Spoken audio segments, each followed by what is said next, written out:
Final de semana para quem está procurando emprego. Uma nova edição do Balcão de Empregos vai acontecer na Praça Nereu Ramos e você vai ver também. Ao menos 19 países prometeram parar de investir em energia fóssil para os seus territórios. O governo do Reino Unido aprovou o medicamento Monopilavir contra a Covid-19. Alguns estados do país estão pedindo a aceleração da liberação da vacinação para crianças de 5 até 11 anos. Demanda por táxi no Brasil cresceu mais de 30% em 9 meses. A Câmara dos Deputados aprovou em primeiro turno a PEC dos precatórios, que autoriza o governo federal a abrir espaços nas contas públicas para o lançamento do Auxílio Brasil. Você já pensou em usar óculos da realidade aumentada? Pois essa tecnologia está mais próxima do que imaginamos. Tigre já está em Belém do Pará e a ordem é vencer para alcançar a Série B. Essas e outras notícias você acompanha a partir de agora no Informe Região.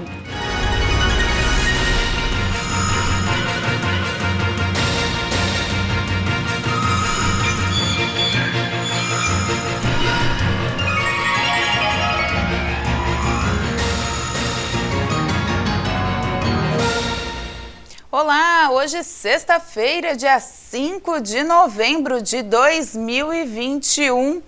Pelo menos 19 países prometeram parar de investir em energia fósseis para os seus territórios. O compromisso foi alavancado na COP26. As nações vão parar de financiar com dinheiro público projetos de extração desses combustíveis fora de seus territórios até o fim de 2022. O anúncio foi recebido com cautela por organizações de defesa do meio ambiente. A iniciativa, estimulada pela Grã-Bretanha, país anfitrião da Conferência sobre a Mudança Climática, foi anunciada em plenas negociações e na véspera de 2 dias de mobilização nas ruas da cidade escocesa. Mas estão ausentes do compromisso grandes consumidores e investidores de combustíveis fósseis, como China, Japão ou Coreia do Sul. Os denominados projetos de energia de origem fóssil contínuos, petróleo, gás e carvão, são os que não incluem medidas para absorver as emissões de carbono que produzem. Um estudo recente da organização Oil Change International mostrou que entre 2018 e 2020, os países desenvolvidos do G20 investiram 188 bilhões de dólares em projetos de extração no exterior, principalmente através de bancos de desenvolvimento multilaterais. A Agência Internacional de Energia divulgou um relatório que apontou um aumento de 1,5 bilhões de toneladas na emissão para este ano de CO2, motivada por uma recuperação na demanda do carvão no setor de energia. O crescimento do carvão neste ano deve ser de 60% maior do que todas as energias renováveis juntas. Os confinamentos frearam brutalmente a economia mundial e, com isso, a poluição do planeta pelo consumo de energia fóssil. As emissões totais caíram 5,4% em 2020, mas devem voltar a subir 4,9% em 2021, a menos de 1% do recorde de 2019. As emissões de gás e carvão são particularmente preocupantes, uma vez que vão crescer este ano mais do que caíram em 2020. O relatório constata que a reativação econômica voltou a se basear nos combustíveis fósseis. As emissões devido ao petróleo devem aumentar 4,4% em 2021 e não voltarão aos níveis de 2019, mas os autores do estudo assinalam que o setor de transportes ainda não recuperou os níveis pré-crise. A consequência desse reaquecimento da economia e do planeta é que se torna cada vez mais distante o objetivo ideal de limitar o aumento da temperatura em 1,5 graus. E o governo do Reino Unido aprovou o medicamento Monopilavir contra a Covid-19. Essa é a primeira autorização mundial de um remédio oral para ser usado contra a doença. Há também a Fiocruz aqui no Brasil e estuda o uso desse mesmo medicamento. A Agência Reguladora de Medicamentos e Produtos de Saúde do Reino Unido autorizou o Monopiravir para o tratamento da Covid de leve a moderada em adultos que apresentam pelo menos um fator de risco para o desenvolvimento da doença na forma grave, como diabetes ou problemas cardíacos. A autorização foi concedida depois de resultados positivos nos ensaios clínicos de fase 3, que avaliaram o Molnupiravir em pacientes adultos não hospitalizados e não vacinados com infecção em curso por coronavírus confirmada por exame laboratorial. Os pedidos de avaliação permanecem sob a revisão por outras autoridades regulatórias, incluindo a FDA dos Estados Unidos e a Agência Europeia de Medicamentos.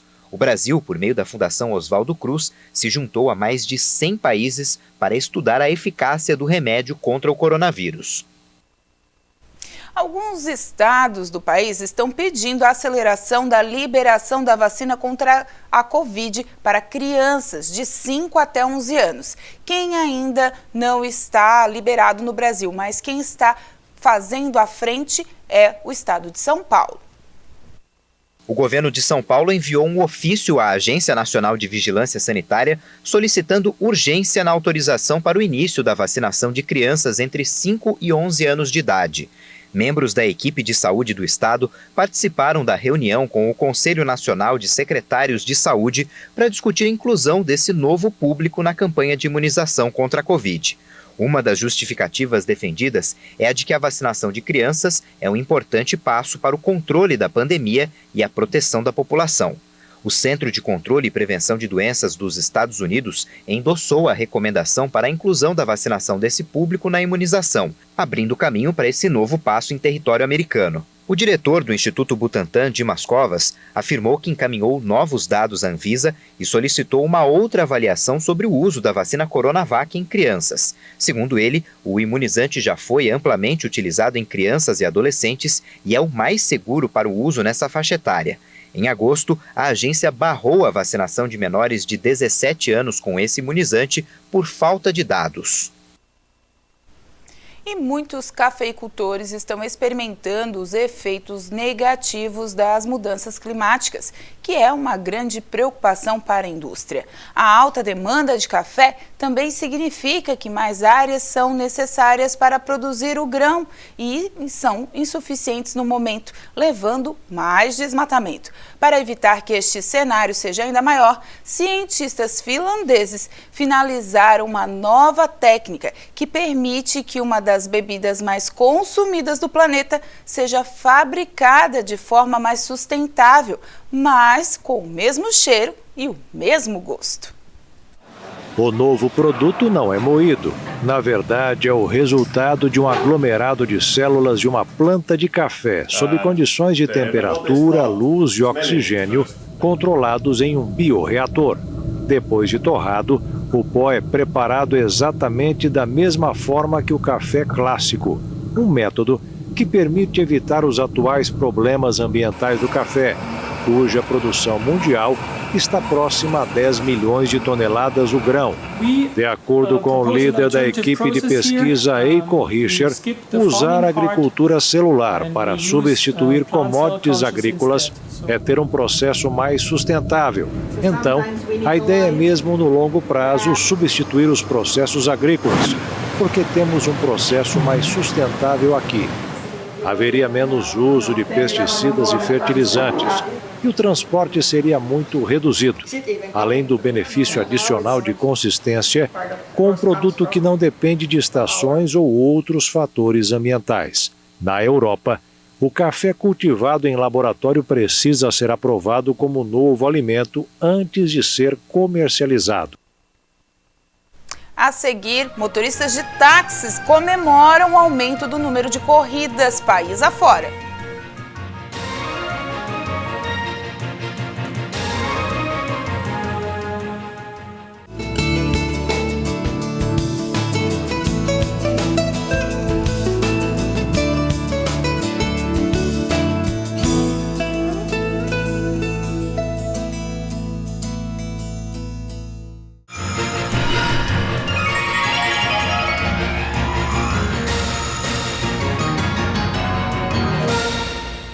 O Brasil terá tecnologia 5G até julho de 2022. O maior leilão de telecomunicação já feito no Brasil começou a ser realizado. Considerado um grande marco tecnológico, O 5G é a inovação que vai viabilizar uma conexão de internet de alta velocidade no país, o que pode impulsionar o desenvolvimento de novas tecnologias e a entrada de mais empresas no mercado de telefonia móvel brasileiro. Além disso, o leilão do 5G também deve ampliar a internet móvel de 4ª geração para localidades que ainda não contam com essa tecnologia, aumentando o número de usuários. Na abertura do evento, o presidente Jair Bolsonaro falou da importância da modernização no país. São quase 10 mil localidades pequenas que não têm internet, que vão ter internet. É informação que chega na ponta da linha. Essas pessoas se integrando com o Brasil e com o mundo. Eu lembro meu tempo, Tarcísio, Academia Militar das Agulhas Negras, fazia uma cartinha para minha mãe, esperava 2 semanas, ia no correio ver se minha mãe já respondeu a cartinha. Olha, hoje, você manda uma fotografia, manda uma imagem. 15 empresas e consórcios devem disputar a licitação, em que vão ser ofertadas 4 faixas de frequência em lotes nacionais e regionais para a transmissão de dados. Se todos os lotes forem arrematados, a estimativa é de que o leilão levante 49 bilhões e 700 milhões de reais. Deste total, 3 bilhões de reais serão destinados aos cofres públicos e o restante vai para as obrigações de investimentos previstas, como 7 bilhões e meio que vão ser destinados a levar internet para as escolas de educação básica.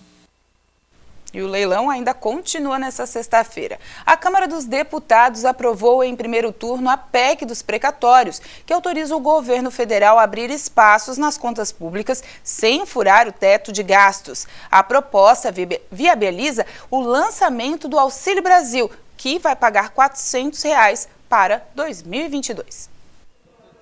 Por 312 votos a favor e 144 contra, o plenário da Câmara dos Deputados aprovou em primeiro turno o texto base do relator Hugo Mota sobre a proposta de emenda à Constituição dos precatórios. A proposta adia o pagamento de dívidas do governo já reconhecidas pela Justiça, com o fim de viabilizar a concessão de R$ 400 mensais aos beneficiários do novo Auxílio Brasil. A PEC é a principal aposta do governo para viabilizar o programa social que substitui o Bolsa Família. A PEC limita o valor de despesas anuais com precatórios, corrige seus valores exclusivamente pela taxa Selic e muda a fórmula de calcular o teto de gastos. Um dos pontos do texto aprovado é a flexibilização do pagamento de precatórios do antigo Fundef, o atual Fundo de Manutenção e Desenvolvimento da Educação Básica. A dívida da União com o Fundeb para o ano que vem gira em torno de 16 bilhões de reais, que devem ser pagos em 3 vezes acordados em 3 anos. 40% em 2022, 30% em 2023 e outros 30% em 2024. Parte desses recursos seria destinado aos professores em forma de abono. A estimativa do governo é que a PEC abra um espaço no orçamento de 2022 de mais de 90 bilhões de reais. E com esse valor, cerca de 50 bilhões de reais devem ser destinados ao programa Auxílio Brasil e 24 bilhões de reais para ajustar os benefícios vinculados ao salário mínimo.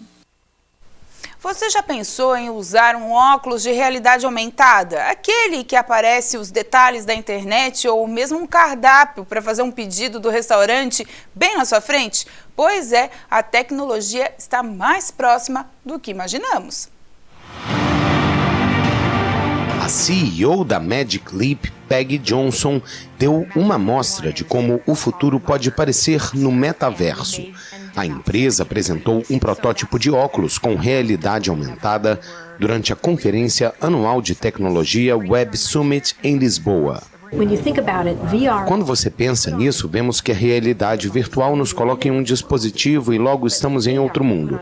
Mas com a realidade aumentada, você coloca um dispositivo e permanece em seu mundo, mas aumenta ele com conteúdo digital.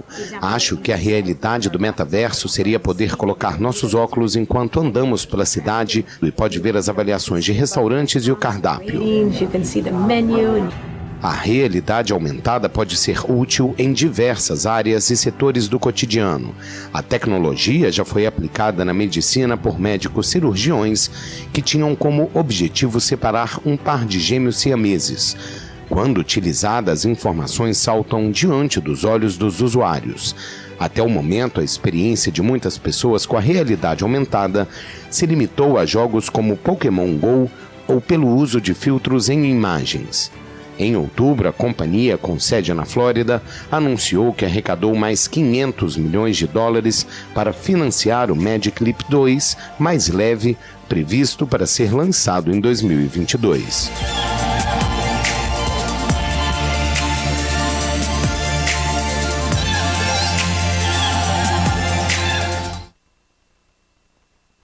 A demanda por táxis no Brasil cresceu mais de 30% em 9 meses, segundo o levantamento realizado por um aplicativo de mobilidade com base em chamadas feitas pela plataforma. A flexibilização das medidas restritivas e a retomada da economia seriam algumas das razões do movimento, mas passageiros pontuam outras questões para trocar os carros de aplicativo pelos tradicionais táxis. Quando a novidade surgiu no Brasil, muitos migraram do táxi para os carros de aplicativos, como Luiz Alberto, que explica. Maior quantidade também de opção para você ter um transporte mais rápido, o nível de serviço era muito bom, com água, motorista educado, carros bons e num preço bem abaixo do que o táxi cobrava. Então, naquela época, valia muito a pena. Na época, valia, mas agora o bancário retorna à tradição. Entre carros de aplicativo e táxi, qual a sua preferência hoje? Hoje, táxi. Luiz pontua que o serviço dos carros de aplicativos caiu muito de uns anos para cá, especialmente após as sucessivas altas dos combustíveis. E entre os passageiros, a principal reclamação são os cancelamentos. O bancário, inclusive, conta que já passou por isso várias vezes e agora nem perde tempo. Eu moro em Florianópolis, vou chegar no aeroporto agora à noite. Não vai ter carro, eles vão cancelar, eles perguntam para onde eu vou, qual bairro que eu vou, e a hora que responde eles cancelam, porque corrida curta ou uma corrida que não vai valer a pena em termos financeiros, eles não pegam. Então, infelizmente, não tem como usar. Segundo o assessor do Sindicato dos Taxistas de São Paulo, Giovanni Romano, essa é a grande diferença entre os carros de aplicativos e os táxis. Existe uma diferença de cultura entre o taxista e o motorista de aplicativo.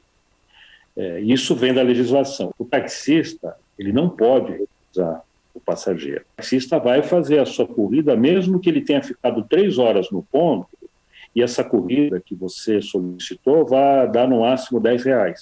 Já o motorista de aplicativo, ele tem a opção de ficar escolhendo e recusando aquelas que economicamente não interessam. A Geni preferiu não passar pelo constrangimento. Hoje a decisão de vir mais rápido, de ter mais tranquilidade, foi o táxi. O Miqueias, que é motorista de aplicativo no Rio de Janeiro, explica a situação. O combustível aumentou e as tarifas caíram. Como é que eu vou pegar uma corrida de 6,20, uma corrida de 6,20 com 10 km? Eu vou gastar quase 5 de combustível e vou ficar com 1,20. Não tem como. Mas para o cliente o problema vai além.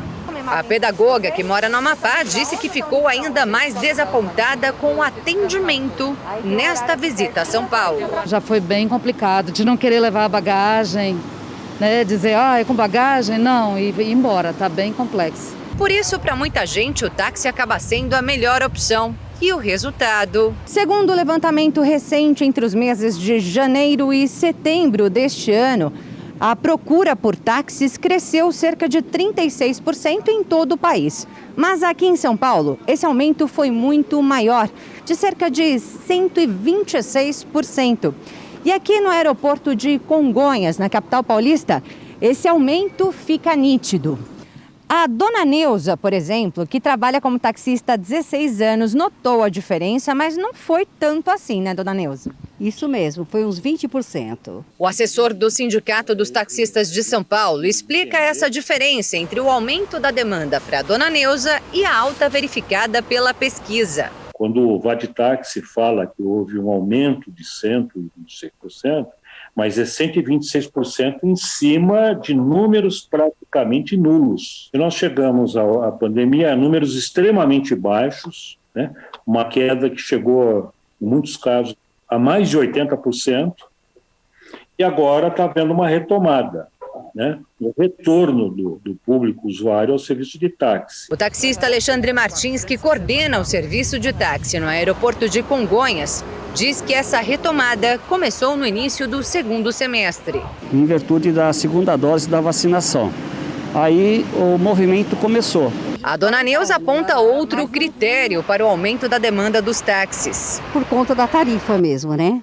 A nossa tarifa está há 6 anos, a mesma tarifa, o táxi não tem mudado. Os táxis ainda levam a vantagem da rapidez, porque podem circular nos corredores de ônibus. E dependendo muito de onde a pessoa vai, às vezes compensa mais um táxi do que o aplicativo. O táxi vai para o corredor, o aplicativo não. Mas eu acho que tem espaço para todo mundo e tem demanda para todo mundo.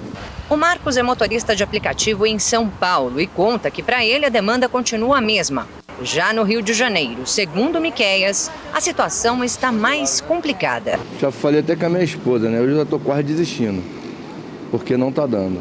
É manutenção de carro, eu trabalho com carro alugado. Eu não tenho carro próprio, trabalho com carro alugado. Então eu pago 500 por semana, entendeu? E ainda tem um combustível que está caro pra caramba, a demanda caiu, entendeu? Então está ficando mais difícil ainda, da gente conseguir levar o sustento para a nossa casa, né? A seguir, oportunidade de emprego neste sábado em Criciúma.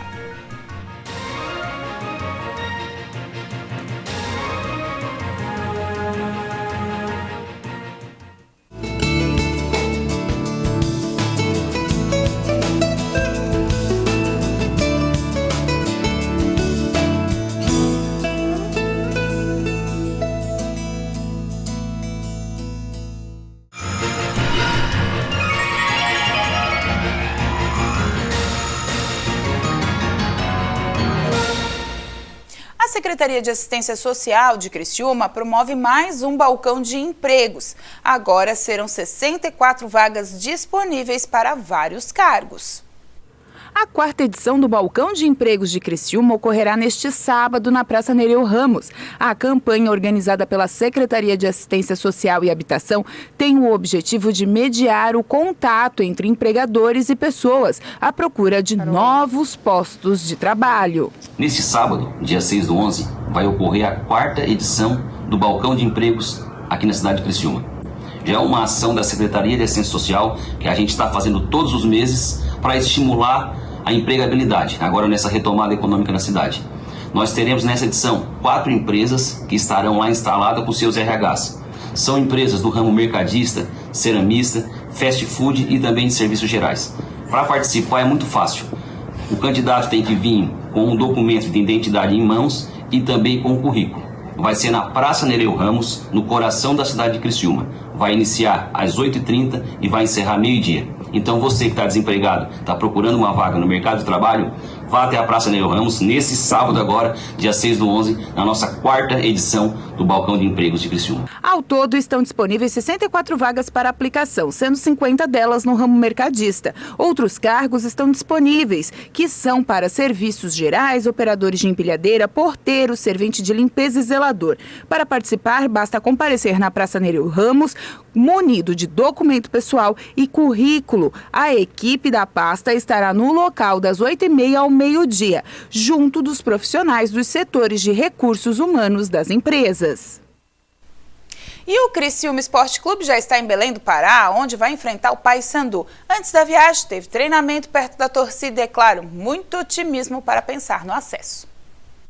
O Criciúma está a um jogo de conseguir o tão sonhado acesso para a Série B do Campeonato Brasileiro. Mas, para chegar lá, a equipe do Sul Catarinense tem que vencer o Paysandu neste sábado e ainda torcer para o Ituano derrotar o Botafogo da Paraíba. Mesmo tendo que torcer para que tudo dê certo, o volante Dudu Vieira se mostrou confiante no trabalho realizado durante a semana. Bom, os trabalhos foi bem focado nessa parte aí, nessa parte tática, né? E também o emocional, né? Que vai contar muito nesse jogo, nessa última partida importante para nós. Então a gente está ligado, a gente está atento de todos os pontos que, né, o professor, que a comissão vão passar para nós. e eu tenho certeza que nós vamos ir lá e nós vamos conseguir esse acesso. O volante ressaltou que os atletas estão focados no acesso. Vieira ainda agradeceu que os torcedores compareceram ao estádio Heriberto Wilson nessa quarta-feira e também os familiares. É a confiança, né? O Criciúma já é uma família para nós, né? É muito bom as pessoas que trabalham aqui, os funcionários, agrada a gente demais.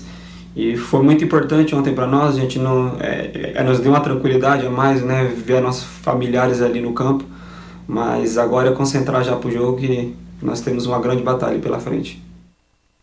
É isso aí, uma grande batalha. O Criciúma joga amanhã às 5 horas da tarde, então toda a energia positiva para os jogadores tricolores. E confira agora as matérias que foram destaque nessa semana.